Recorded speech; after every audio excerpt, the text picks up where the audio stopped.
The year was 1972.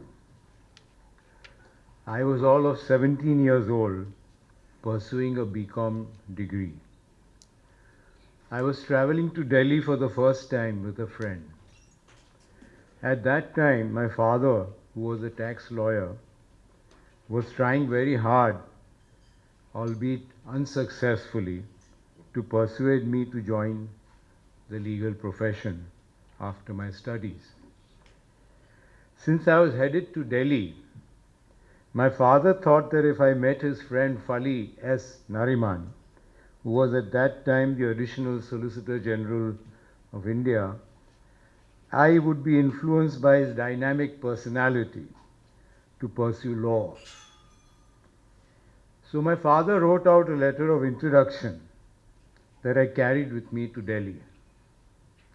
But my nerve failed me and I missed the opportunity to meet Fali, much to the disappointment of my father. By some quirk of fate, I did end up joining the bar in the year 1977. I was privileged to join the chambers of Iqbal Chagla. At that time, Iqbal was sharing a tiny antechamber with his senior, Kharshedji Baba. That chamber had been allotted by Kharshedji to Fali. What a coincidence.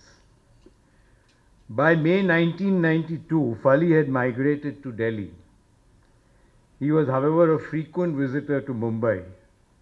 And as Mr. Chagla told you all, when I joined Mr. Chagla, I was also privileged to be part of the lunch table on the third floor of the Bombay Bar Association, which Mr. Nariman used to frequent quite often on his trips to Bombay. Whenever he was in Bombay, Fali had to be at the lunch table, and he would look forward to being there as much as we would look forward to having him share all his anecdotes. And in the 45 minutes that we had the lunch break between 2 and 2:45, one really got an opportunity to get to know Fali, not as an advocate or a lawyer, but Fali as a man. And what most people or most lawyers would think of Fali, I, on the other hand, discovered that Fali was much more than just an advocate, a great advocate and a great lawyer. He had a great sense of humor.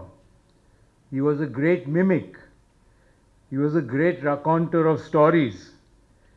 He was full of interesting and humorous anecdotes about matters in court, judges and solicitors. He was kind and compassionate.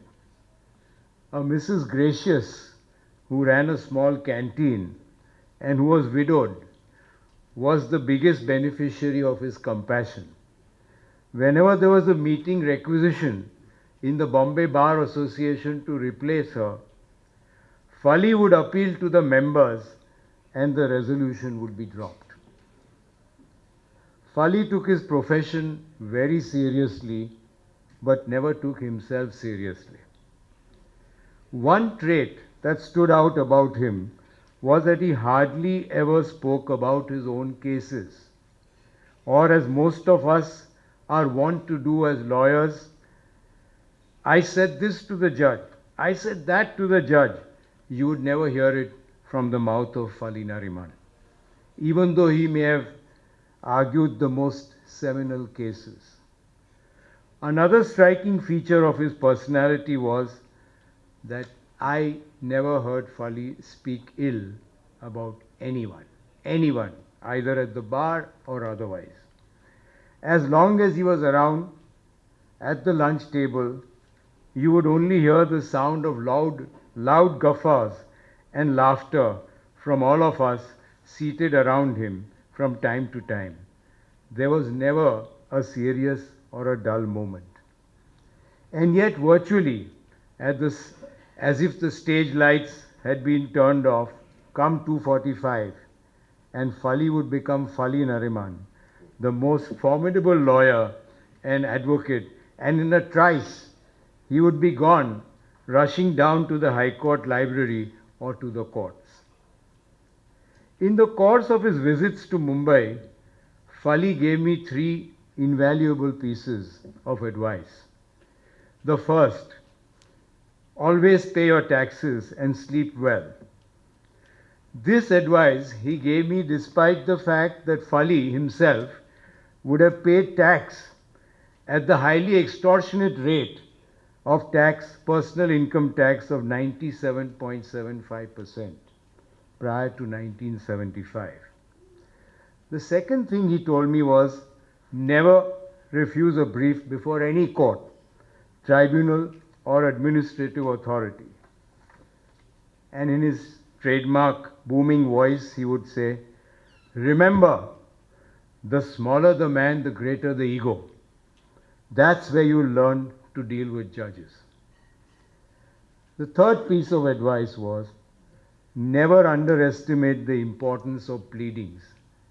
And for the younger lawyers who are present in the audience, I can remember Fali's words and Fali's voice telling me, pleadings are the foundation of a case. Pleadings are the foundation. Show me, he would shout at us. Show me where is this pleaded. And the minute you showed him, he would dissect it, bisect it, and he would tell you, see, this is what is wrong with it. He would go to court and demolish the case of the other side on the lack of pleadings alone. Later in my career, when I was visiting Delhi and had occasion to appear with Fali, he would often request me to stay back in the evening and join him for drinks and dinner. Bapsi and Fali made the most gracious hosts. And the evening would just fly by with Fali holding forth, regaling us with countless stories and anecdotes, and once again, without talking about his own cases. When one looks back on all of Fali's achievements, both in his personal and professional life, one realizes that there are far too many and so diverse that there may never be another like him. He was truly one of a kind. He leaves behind so many lessons which any lawyer, young or old, could benefit by. The most extraordinary qualities of Fali, the advocate, which I consider worth emulating, are 1. Passion for the law. Anyone who has seen Fali in conferences or in court could not have missed his devotion to and the passion he displayed for the law. Law, they say, is a jealous mistress, but Fali was truly and madly in love with the profession. It is said, only passions, great passions, can elevate the soul to great things. The second extraordinary quality of Fali was curiosity, which I considered was virtually Fali's second nature. Socrates was known for his curiosity. He emphasized the importance of questioning and testing the foundations of knowledge and wisdom. Socrates said, the only true wisdom is in knowing that you know nothing. Like Socrates, Fali used to say, the more I practice the law, the less I seem to know about it. Like Socrates, Fali would fire off an endless barrage of questions to the team assisting him, never satisfied till he felt he had the right answer. And of course, even thereafter, he could start off all over again, sometimes questioning even his own notes and conclusions. Industry. My father always said work has never killed anybody. In all the years that I have spent at the bar, I do not think I have come across anyone, young or old, who displayed greater industry than Fali. This despite the fact that Fali probably had the ablest minds assisting him, and the highest level of experience. Perseverance. It is said, success is not final, failure is not fatal, it is the courage to continue that counts. The fact that Fali may have lost more cases than he may have won never made him give up his pursuit for excellence. He always said, winning cases is not the measure of success, because if that were so, I have lost more cases than I have won. Tenacity. It is said the most difficult thing is the decision to act. The rest is mere tenacity. Nobody who has seen Fali argue or has been at the receiving end on the other side can dispute the fact that Fali was one of the most tenacious lawyers that India has produced. And yet, he never attacked his opponent. He was never overbearing towards the judges. With all the tenacity at his command, there was never any rancor or ill will towards either the counsel, the solicitor, or the client on the other side. Only Fali's advocacy remained forceful. Humility. It is said pride is concerned with who is right. Humility is concerned with what is right. Having got to know Fali over the years as a person, what I found most endearing about his character was that he treated every individual alike, be he a peon or the senior most member of the bar or the bench or any other person who may be highly placed. I have never seen Fali throw his weight or reputation around. However much the provocation either from the bar or the bench, Fali never talked down to anybody. Anticipation. Fali was like a chess player. He could anticipate the course and destiny of a matter even before the case had begun.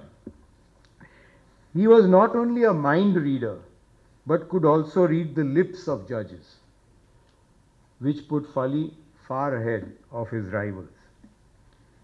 Discipline. Fali epitomized what a disciplined life can be.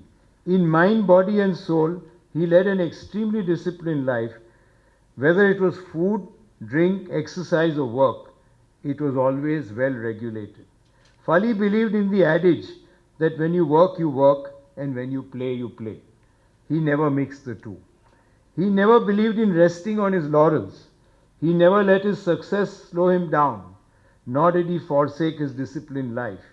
No wonder Fali remained at the top of the game till the very end.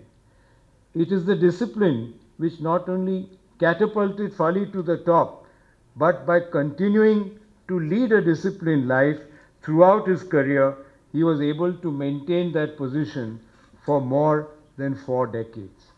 Thanks to the regularity of his habits, Fali died with his boots on. He passed away at the age of 95 and was in fact on his legs in a matter the day prior to his death and was to continue the following day. In Fali's passing, we have not only lost a great man, a great jurist, but also a great soul. My deepest condolences to the members of the Nariman family. May his soul rest in peace. Thank you.